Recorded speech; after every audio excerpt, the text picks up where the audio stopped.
Who'd you talk to? What's going on? It's me.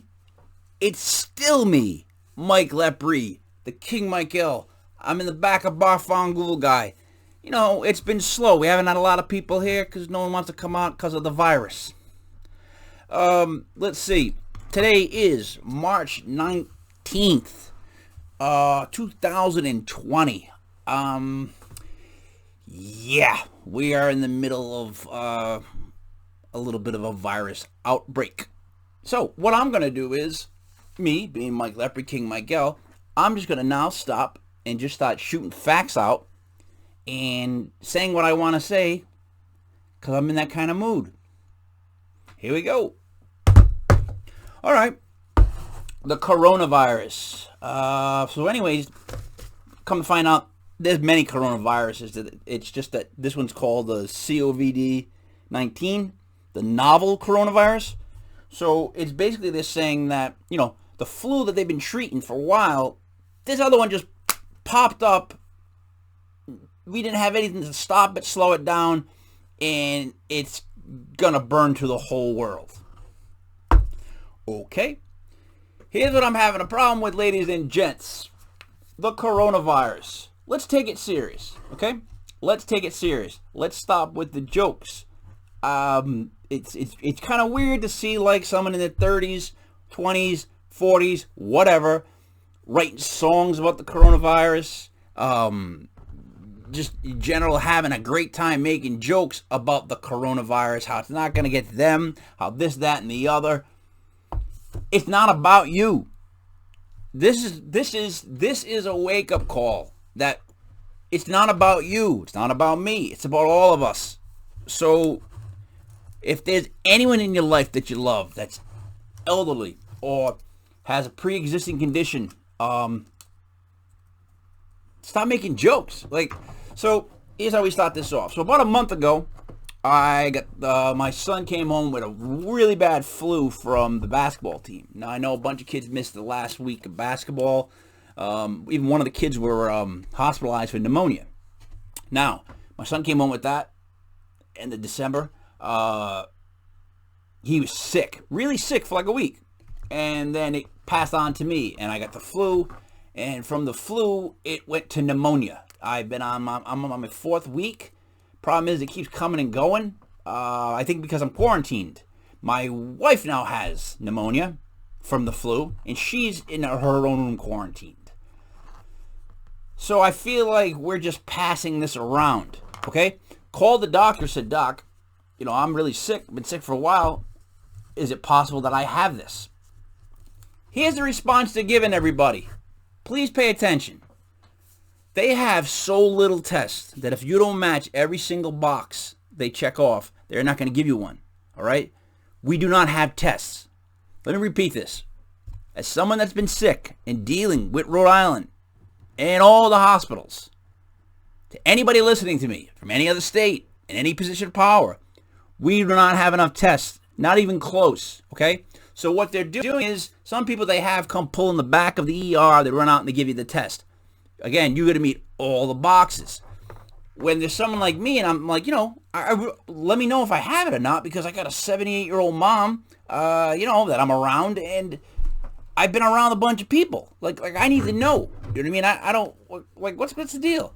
So, unfortunately, basically what they're doing is they are saying that if you're sick and you have a cough, say you have any kind of cough, any kind, right? They're saying, stay home for 30 days, pretend that you have the coronavirus. This is killing me. I can't believe that we can grow a human ear on a mouse, but you're trying to tell me that if I'm sick and I still have pneumonia and I had the crackling and all that shit going on, I'm still fighting through it. You know what I mean? I'm still in a fight. So is my wife, apparently. But, like, I know I kind of started before it, and I don't really show the exact symptoms that they have, but I have different ones. But still, the point is, there's so many people out there right now, and this is not to scare everybody, but there's so many people out there right now that have it. Period. End the story. You have it. If you're sick right now, there's a lot of people that have it. You'll never know it, though, because you're never going to get tested. Therein lies the problem. That's why it's so important to test people, because what good is isolating people if you don't know black or white if they have it? Right? I would love to know. I mean, today I feel okay, still having trouble breathing, but that might just be effect of the pneumonia. But whatever. There's no tests. There's also no toilet paper. There's also no sanitary wipes. There's no Purell. Now, March 3rd, I did a podcast, and I told everybody to go out and get some stuff, right? Because I was worried about this. I told you why I was worried about this one as opposed to anything else. I was more worried about everybody else's reaction. Told everybody to go out and get ready. Did a follow-up video to talk about it again. Each time I did one of those videos, I basically got made fun of. Like, it's not going to come. Who cares? What do you care? It's just another hoax. We have been shoved hoaxes down our throats so much.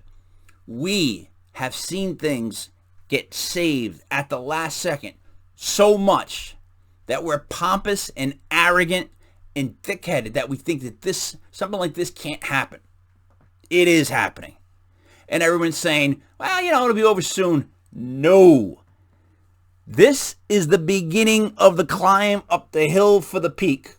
We're not even close. The whole summer will be devoted to this. If you want my opinion from what I've been researching, and then you're going to go, oh, Mike, you've been researching? You work at a bar. Guy, I do research. We're looking at, November, December, they're saying? Maybe? When people can start to come around again next year? So this is not going to be good. But it's not going to be horribly bad. Here is what the coronavirus can do. It affects the lungs dramatically. Really bad respiratory, okay? Excuse me. I just fell out of the picture. It's really bad for the elderly. It's really bad for people with previous conditions. Now, not everyone gets it the same. Some people get it, they carry it, they have no problem. Some people get it, they get a cold. Some 30-year-olds, 20-year-olds get it, and they die. Yeah, that hasn't happened yet, but it will. And I'm saying that just like that, just to get everyone's attention, because if you just keep believing that it's only, and that there's no exceptions, I don't know, man. I don't know what to tell you, because that's when shit happens. And pay attention. Have you studied history? So let's go over this really quick. Here's my problem. Don't make this where people are completely terrified. You need to wash your hands. You need to take care of yourself. You need to live your life. You need to make sure you reach out and help someone. Help the people you love. Help the people you're friendly with. Help the people you hate. It doesn't matter. At a time like this, right now, is when I hope that we get off our lazy Facebook, computer just makes you sit there looking at your phone asses, and we help each other out. We really do. Look, Bar Fongool, you got a problem? You have an issue? You need to pick something up? You don't have any food, water, you can't get to this, you can't get to that store? Hit me up. I'll help. Or I'll find someone else who'll help, okay? Email me at MLEP as in Paul, R as in Raymond, MLEPRE at mail.com. mlepre at mail.com. Let me know if you need help. If I can help you, I will. If I can find somebody else who will help you, I will. We should all be doing this. Now, here's my big complaint about the fact that they keep making it a big deal. CNBC. Kudlow on CNBC on February 25th stated, "We've contained it." Yeah. Go back and look it up. We contained it. Oh, did we? Did we? No conspiracies. I'm just going through facts first. Then there was the guy. Have you seen the guy in Congress who wore a gigantic, like 8-foot gas mask? It's like, dude, what are you doing? It's like you're dropping a truck on a fly. What are you doing? And if you're in Congress, why are you scaring everybody like that? You just want publicity. But you're in Congress with this gigantic mask on, my friend. No one else has one of those because they don't need them. That's not going to make that big a difference. Why don't you just live in a bubble? Why don't you just show up in one of those balls? Like a gerbil. Look, dude, you're an asshole. And you're just making people more and more nervous. They don't need to wear that kind of stuff. Then we had another guy on CNN, maybe? I don't know. One of those dumb channels that show what's supposed to be news. And he said, and I quote, maybe we should just give it to everybody so, like in a month or two, it'll be done. You, sir, are the biggest idiot I've ever heard of. Why would you want everyone to get it? You know there's going to be fatalities. Even if it's inevitable, you don't just serve people up. How are you even in politics? How are these people in control? Why are these people the ones that make decisions? Why do I feel like me, Mike Letbree, sitting here at Bar Fongool could do a better job than any of them just using common sense and taking care of people? So, he said that we should all get it. That's a dumb fucking idea. Plus, I am still yet to be told that if you get the coronavirus and you have a flare-up type flu pneumonia, can you still get sick again from it? In other words, if I had it, I get sick, pass it on to you, Dad, Joey, Jojo, whatever your name is, and you get it. When I feel better, can you give it back to me? Because then, if we're staying in the house quarantined, are we really quarantined? Or are we just kind of holding the germ in our houses? Has anybody asked that question? I know viruses die. That's one thing I do know, okay? However, again, I don't even know if gestation is the word I'm looking for, but if there's a couple of people all in one house sick, one gets better, one gets worse, one gets, it's like playing like where's the ball, the peanut ball, whatever. Can you get it more than once? No one's told us that. I've heard someone say, no, you can't, but I don't believe that. Why? You can catch a virus at any point. And don't say that we built up an immunity because you didn't. How could you build up an immunity from having it once? If anything, wouldn't you be more susceptible? Whatever doesn't kill us makes us weaker.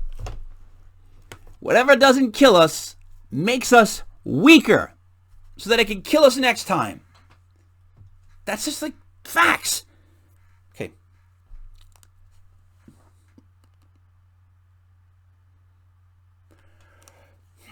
The fatality rate, the problem with the fatality rate is it is not high enough number-wise to be clickbait, to pop people's eyes, to get people's attention. But the fatality is going to be there. And it's going to be people we care about. And it's going to be people that need our help. Right? Gwyneth Paltrow. Gwyneth Paltrow. The Instagram photo that you put up with you wearing the gigantically enormous, wicked expensive looking gas mask. Gwyneth, you've done some amazing movies in your lifetime. But Gwyneth, if you would, my friend, would you please take your gas mask that you have, that you spent, like you said, thousands upon thousands of dollars, and that you're showing the American public how you have this fancy gas mask, and like pretty much to say like, I got the money to afford it, I can take care of myself. Good luck to you guys. Well, Gwyneth, if you could just take that gas mask, I got a question for you. It needs to be done. Take the gas mask, just take it off first. Do me a favor. Shine it up. I know it seems weird, Gwyneth. Shine that son of a bitch up. Turn it sideways and stick it straight up your candy ass. Why would you post a picture of yourself on Instagram where you have millions of followers with a gas mask that looks like it came out of like some sort of Bram Stoker's Dracula science fiction 3000 movie? Gwyneth, on behalf of the people that are your fans, on behalf of the people like myself, go fuck yourself. Moving on. Nat Geo. That's a great magazine, right? Everybody likes Nat Geo, right? Right? Good magazine, right? Nat Geo had a story. It says, here's what the coronavirus does to the body. Thank you, Nat Geo. This is good for everybody. It says, from blood storms to honeycomb lungs. Now, that headline sucks. And Nat Geo, you suck. That's clickbait. Why are you hyping up a virus that's potentially going to kill people? Like, why are you trying to make it like a monster movie? Like, honeycomb lungs. You do get honeycomb lungs. Like, when I was breathing and I had all that, like, it felt like insulation. Crackling. You know that pink stuff crackling around in there. Apparently, however, honeycomb lungs is much, much, much, much worse. Thank God I didn't get that. Because I really don't think I have what everyone else has. I'm afraid that I might get what everyone else has now. And then on top of what I just had, my immune system won't be ready. That's my biggest fear. But again, so then they said 60 to 80% of people in the world will end up with this when it's done. Now, I believe that. I think it's going to be about 80 to 90%. I think everyone will eventually catch this in some way, just like the flu. It's going to be a new strand. They're going to come up hopefully with a shot. They're going to hopefully come up with something that slows it down. I know they're working on something to slow it down. The problem is I have a hard time with the term. It's oseltamivir. That makes sense. Oseltamivir. That's the process of slowing it down and making it not as bad, right? That's what we need to do to this strain, but we haven't. We haven't even started. I guess we've started, but we're not there yet. Okay.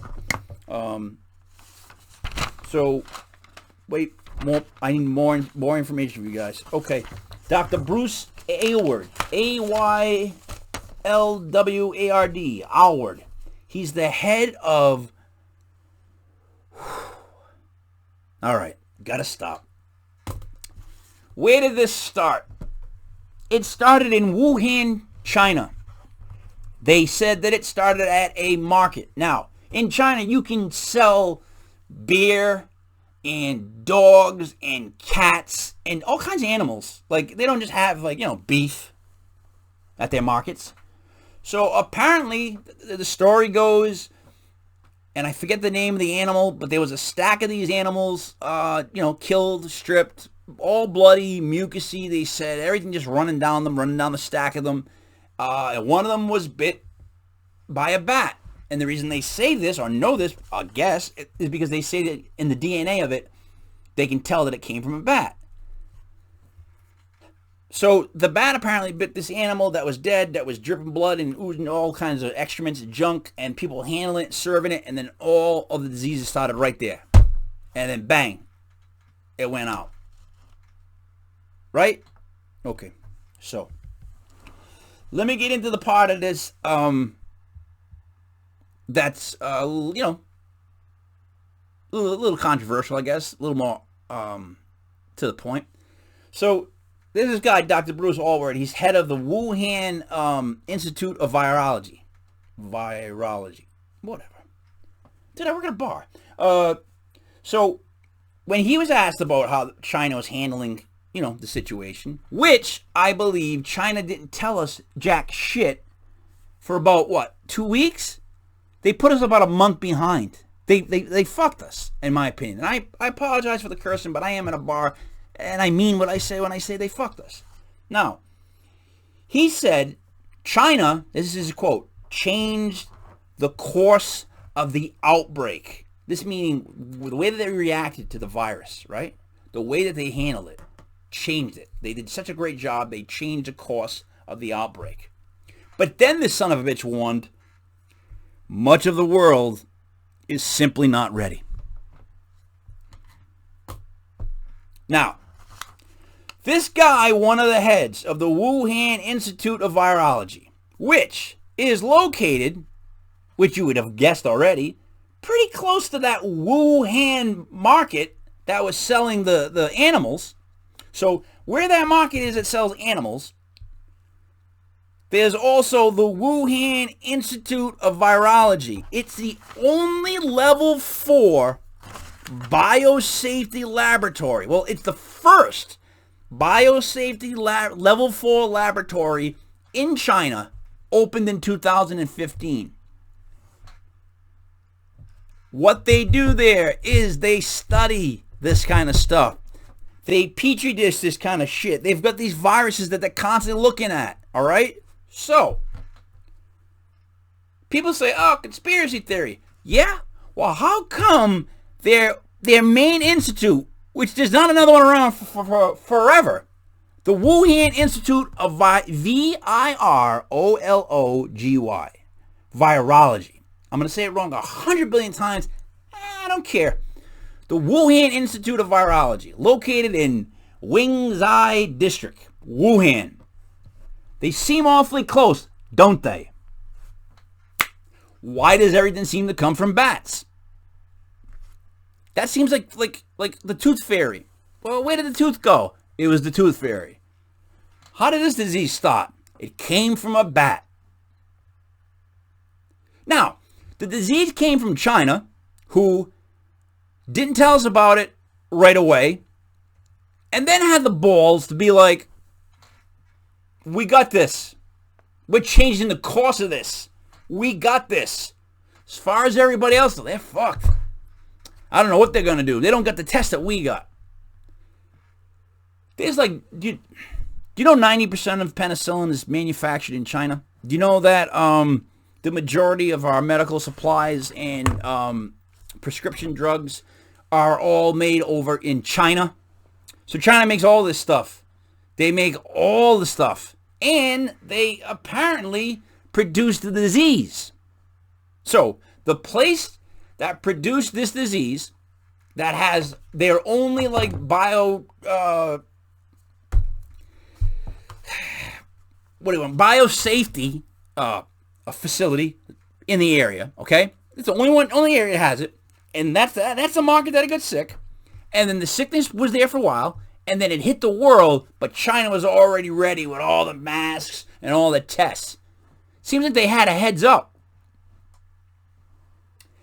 Seems like they had a bit of a heads up, right? Like, I don't know, right? Or, I mean, is it possible that Trump, and you notice that's the first time I've said his name, but have you noticed that maybe him and the rest of the government, we just screwed up and didn't heed any warnings? I think that's partially true, because I just think we're so involved in the election. Like, that's all anyone's thinking about is these fucking elections and these stupid debates. Just absolutely asinine debates. You know what? I'll beat any of them in a debate. I'm going to throw my hat, figuratively, into the ring. Let's discuss stuff, guys. Well, let's see what happens. Now, I don't like the whole China thing. I'm not lying. I don't like the whole thing. This virus, all right, and let's not scare everybody. It can be we are going to beat this. We need to stick together. It's going to be a lot longer than we think. And mentally, people will feel the toll. Isolation, being home, especially when the weather starts to get warm, it's going to be rough on everybody. So again, you're not just checking in on people because you want to bring them toilet paper. You're checking in on people because you're checking in on them and you love them. And you want to make sure that they're all right too. Because this whole thing is like for some people, they're not handling it well. It's like a really bad dream. But you got to stay focused. You got to stay grounded, and you got to take care of this. Don't trust what you hear originally, okay? Put a little research into it. Don't just do stuff that people tell you. When they tell you to do it, go look up stuff. Just try to figure out reasons why you should or shouldn't, and then weigh both sides. You do need to stay contained and quarantined. It sucks. And again, I'm not sure that's going to kill the virus. I'm still waiting for someone to clarify that. I've heard it both ways, so I don't know. But the problem I have is this virus is perfect. Okay? How does another virus just this is what scares this is the only thing that scares me to death. How does a new virus just pop up, right? Identical almost to the flu in ways. Completely undetectable. We really don't know how we pass it. We think we do. They say they do, but you don't. You can't. When something's brand new, you can't have any guarantees because you don't know the long term of it. This whole disease, we're already saying stuff about it, but we have no evidence on what it does to someone's immune system, say, 5 years down the road. What if this coronavirus is like the acid from the 80s? You know, take a hit of acid, you know, you might have flashbacks a couple years from now, right? So, yeah, I'm not happy with China, and I don't think our government is handling it very well. I think we're too worried about goddamn the election. I think everybody, I'm going off here, and I'm sorry, but I think everybody on the internet, everyone that's on the internet singing Corona songs and doing dances and talking about how it's a joke because they're younger and this, that, the other, paid the fuck attention. Again, it's not about you. For one moment, I request me, Mike Lepre, and Lord only knows I can be a pompous asshole. I'm a very selfish person. I have a hard time sometimes thinking outside of myself. That's part of what makes me neurotic. But that's my problem. However, I want everybody that can see this or hear this to just stop. Listen to what I'm saying. Look right at me. For everybody on social media, for all you guys that are just like young and like, it ain't gonna bother me, fuck this virus, I'm gonna go drink Coronas right in front of a senior citizen place. Or the girls take the goddamn same exact picture with the... This is my phone. This isn't my phone, but... Like, oh. Listen. Everybody who's reading this, it's not going to be transcribed. Listening or looking at my dumb face, okay? For everybody. This is not about just you. I don't care how good you feel today. I really don't. I want you to feel good. I want you to be healthy. I want everybody to be healthy. I'm just that kind of guy. I'm not the kind of guy who wants people to be sick or dead. It's just not me, guy.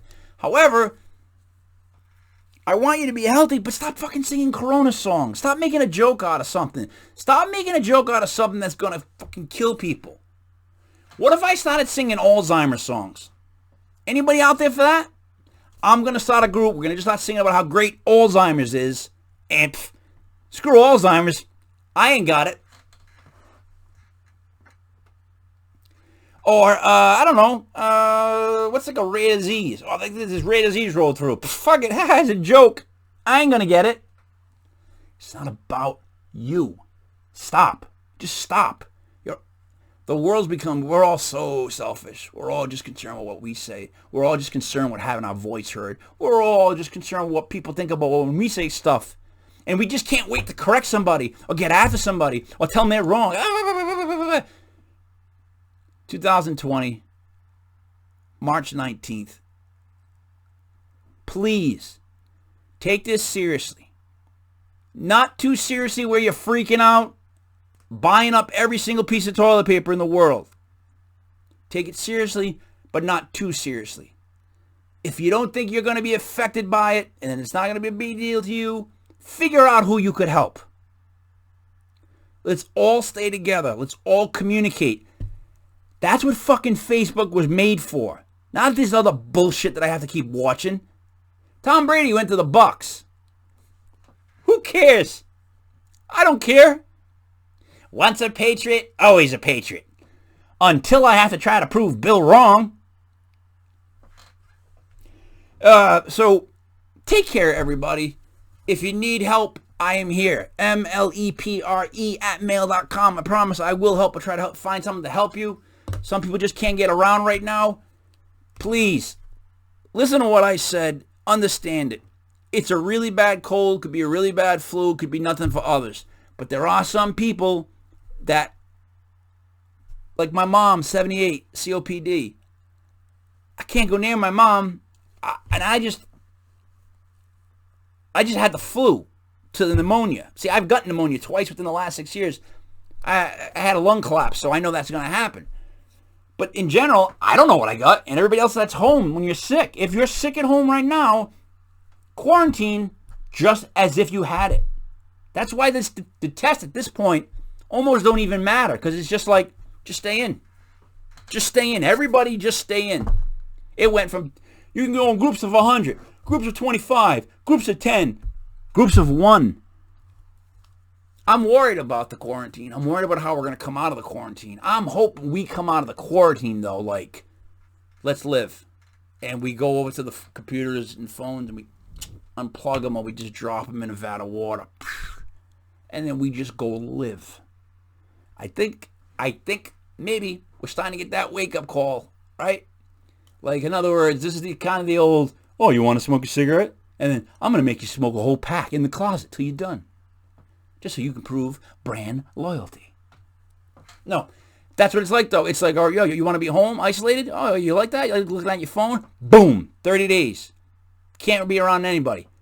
Now you tell me how you feel. I hope we come out of that like, I don't even want to be on the phone. I don't want to watch TV. I don't want to do this. I just want to get out of the house. I want to go have fun. I want to go see my friends. I'm hoping to God when this is over, there's nothing but like barbecues and get-togethers. For real. And we all catch up and start to figure out that, you know, maybe we should start doing more of this stuff in person as opposed to sending somebody a little message. So please take care of yourselves. Take care of your loved ones. Look out for the older people. Look out for the people that have any kind of like lung issues. Take it serious, please. I mean, I agree it has to be levity to everything. I mean, I'm one of the biggest. I make fun of everything usually, you know, and maybe that's a detriment to myself right now. Maybe that's people are having a hard time saying, why the f is Mike Lepre telling me this? Like, why has he been so serious? I've been so serious because I've been worried about this. Because I had a flu I had pneumonia really bad, and made me think, if this turns to something else, like if I catch something while I'm done. And if my mother were to catch it, I'm worried. I take this real serious, and I guess I need to relax a little because I'm taking everybody's jokes a little too personal. It's not like I don't have the coronavirus, but then again, we all don't know if we have the coronavirus because my biggest issue is they can't test us. So if you had a flu or pneumonia like myself or any kind of cold or something, you have to assume that it's that, which sucks. So please take care of everybody. Please, if you need help, let me know. Don't freak out. But please get ready for the long haul. Don't act like this is a one and done. Just be able to adapt and change and roll with the punches. You know, you're not going to get to do certain things you used to do. You're not going to be able to have certain things you used to have. It's just, that's how it is. It is what it is, dude. Our parents, our grandparents, our great-grandparents went through shit so much worse than this virus, right? And they handled it so much better, what they dealt with, than what we're dealing with. I think in this case, with a virus like this, social media has not been a plus. It's been a negative. It's caused more confusion. People don't even know shit about the virus. It's caused panic. It's caused all kinds of shit. And then you get the people that are on there talking about, it's no big deal. Come over my house, have a corona. And now, meanwhile, reading that could be somebody suffering from it. Having trouble breathing. Potentially dying. Yeah, maybe it's just one out of the 20 people, 30 people you know. But you don't like that one person? That one person doesn't count? Really? Because I think they do. Guys, it's me. It's Mike Lepre. Sorry there weren't no jokes, but, this is a serious time. I will, however, end this with the dirtiest joke I know without any swear words in it. So, it's me. It's Mike Lepre, King Michael here at Bar Fongool. Thank you guys for listening. If you want to go now, not hear the dirtiest joke I know that doesn't have swear words, please go now. Okay, kid says to his dad, Dad, what's a vagina look like? And the dad says, well, son, before sex, a vagina looks like a beautiful rose with soft, billowing petals. And to be honest, son, it smells quite like a rose. And the kid says, that's great, Dad. But what's a vagina look like after sex? And the dad says, well, son, have you ever seen a bulldog chewing on mayonnaise? Guys, it's Mike Lepre, Bar Fongool. Stay in touch. You know the email, mlepremail.com if you need me. My shift is now officially on March 19, 2020. Over. Rock stars never die.